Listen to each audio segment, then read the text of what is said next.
মা মা আমরা কোথায় যাচ্ছি মা? এই তো আমরা সমুদ্র দেখতে এসেছি, দেখো কত সুন্দর বালি। মা মা এখানে এত লোক কেন মা? এই চুপ করো, দেখো সমুদ্র দেখো, দেখছো? ওই দেখো, এই তুমি সরাও, তোমাকে নাকি গুঁতো দিয়ে দেবো, সরাও সরাও। আদর করছে মা, আমাকে আদর করলো মা, লোকটা ভালো আছে। আচ্ছা আচ্ছা চলো এখন, এত আদর খেতে নেই।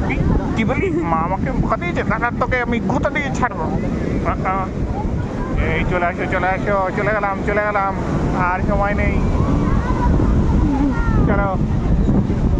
এই দেখো তো ওখানে এই ফ্যামিলিটা কে দাঁড়িয়ে আছে, এদেরকে একটা গুঁতো দিয়ে যাই। এই আমার মেয়েকে হাত দিলি মানে, দাঁড়া তোর হচ্ছে। চলো চলো চলো চলো চলো, চলে যাই চলে যাই চলে যাই।